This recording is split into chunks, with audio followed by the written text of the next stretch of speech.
Привет, друзья! Знаю, что многие меня уже потеряли. Ну, что могу сказать, был немножко завален работой. Ну и доделал старые проекты. Наконец-то почти со всеми делами разобрался. Приступил уже к некоторым новым проектам, которые я озвучу позже. Возможно, в формате видео новостей. Ну а пока хочу предоставить вам 17-й нож. Показать, как я его изготовил. Есть мелкие косяки, которые еще нужно доработать.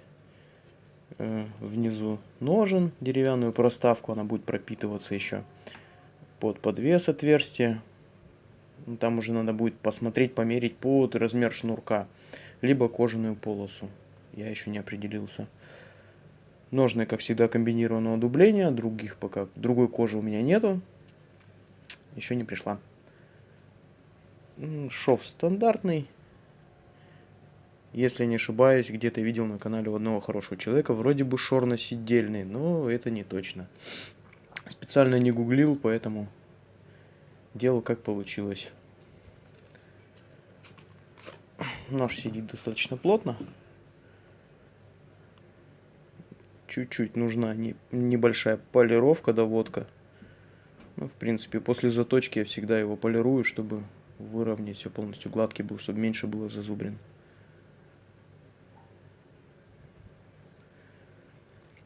Сталь клинка У8А.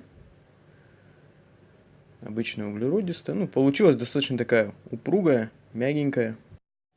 В общем, по клинку. Общая длина 220 мм. Клинок у меня 97 мм, почти 10 см. Ширина клинка 21 мм. Толщина по обуху 2,7 мм. Достаточно тоненький. Он такой упругий, гибкий. Даже подгибается чуть и возвращается в исходное положение. В общем, рукоять 123 мм. Толщина рукояти 20 мм. Ширина рукояти 31 мм. Весит нож 88 грамм всего. Легенький, я думаю, рука не устанет таким работать. Ну и вместе с ножнами он весит 192 грамма. Необходимо еще провести небольшую доработку, как я уже указывал ранее. Ножны доработать чуть-чуть, отверстие под подвес.